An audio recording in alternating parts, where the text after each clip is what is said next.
ఈరోజు మా ప్రియతమ నాయకుడు వైఎస్ జగన్మోహన్ రెడ్డి గారు తలపెట్టిన ఈ వెన్నుపోటు దినాన్ని పురస్కరించుకొని రాష్ట్ర వ్యాప్తంగా 175 నియోజకవర్గాల్లో కూడా ఈరోజు ప్రభుత్వానికి నిరసన వ్యక్తం చేసే కార్యక్రమాన్ని తీసుకోవడం జరిగింది.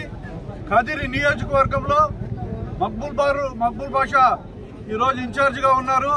ఆయన హజ్కు వెళ్లారు. ఆయన లేని పరిస్థితుల్లో ఉన్న ముఖ్య నాయకులు శ్రీనివాస్ రెడ్డి గారు అయితేనేమి, చాంద్ బాషా గారు అయితేనేమి, లోకేశ్వర్ రెడ్డి గారు అయితేనేమి, ప్రణీత్ రెడ్డి, ఇంకా కన్వీనర్లందరూ కలిసి ఈరోజు విజయవంతముగా నిరసన కార్యక్రమానికి హాజరైన ప్రతి ఒక్కరికి ధన్యవాదాలు తెలుపుకుంటూ ఈరోజు ముఖ్యంగా ఒకటి ఆలోచన చేయండి.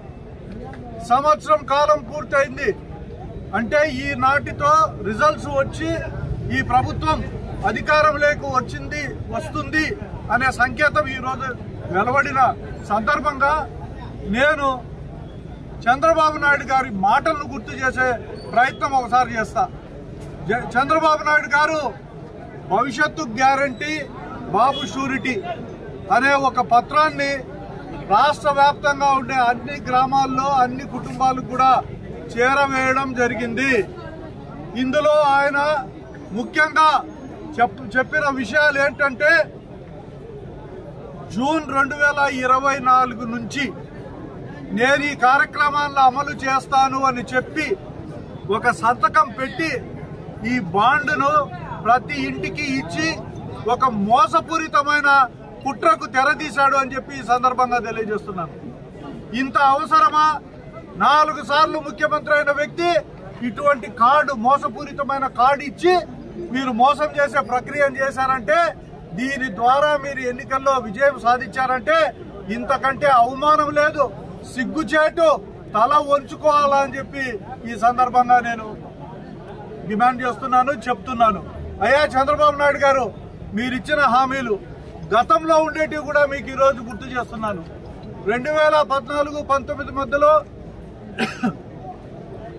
రుణ ఉపశమన అర్హత పత్రము అని చెప్పి ప్రజలకందరికీ కూడా ఈ పత్రం ఇవ్వడం జరిగింది.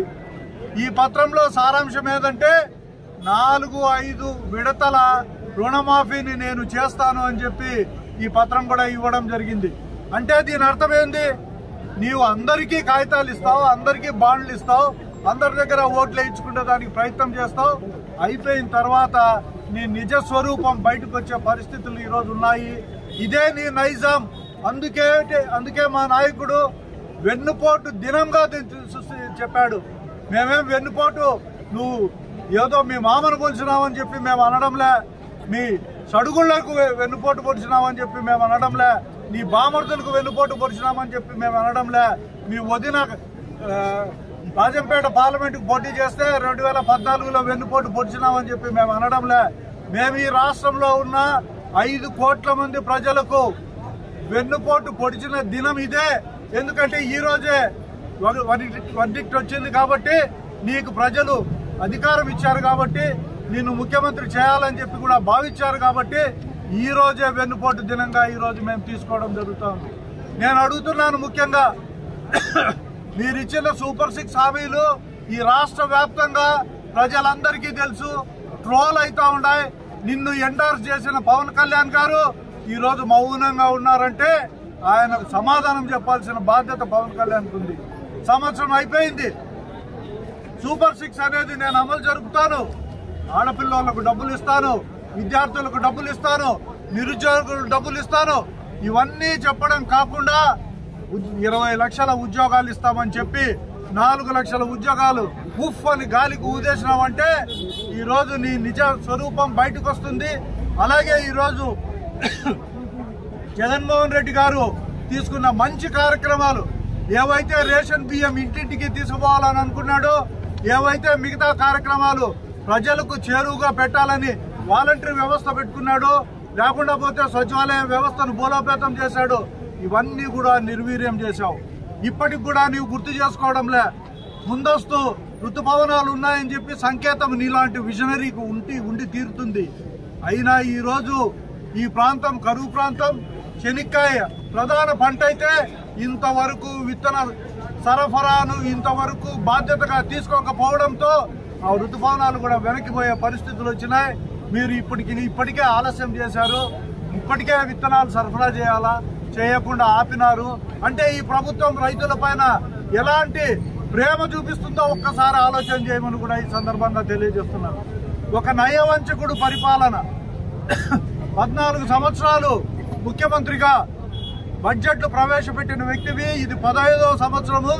ఇప్పటి వరకు కూడా నువ్వు ఇచ్చిన హామీలు నెరవేర్చలేదంటే ఈ రాష్ట్ర వ్యాప్తంగా ఉన్న అభివృద్ధిని అంతా నువ్వు నీ స్వార్థం కోసం, నీ పేరు ప్రతిష్టల కోసం అమరావతికి కేంద్రీకరించి అక్కడ వేల కోట్లతో టెండర్లు పిలిపించి అక్కడ లబ్ధి పొందే ప్రయత్నం చేస్తున్నావు తప్పనిచ్చి ఇంకొకటి కాదు. ఇక్కడ అభివృద్ధి అనేది ఎక్కడా జరగడం లేదు. సంక్షేమ పథకాలు కూడా రావడం లేదు. ఇవి పురస్కరించుకునే మా నాయకుడు జగన్మోహన్ రెడ్డి గారు ఈరోజు ఈ దినాన్ని పాటించాలని చెప్పి నిర్ణయం చేయడం, ఇది గొప్ప సందేశంగా ఈ రాష్ట్ర ప్రజలకు ఆయన ఇవ్వడం జరిగింది అని చెప్పి కూడా ఈ సందర్భంగా మనవి చేస్తూ చాలా పెద్ద ఎత్తున వచ్చిన కార్యకర్తలకు ధన్యవాదాలు తెలుపుకుంటూ జై జగన్, జై జగన్, జోహార్ వైఎస్ఆర్, జోహార్ వైఎస్ఆర్. కూటమి ప్రభుత్వం సిగ్గుతో తల వంచుకోవాలి, కూటమి ప్రభుత్వం సిగ్గుతో తల వంచుకోవాలి. జై జగన్.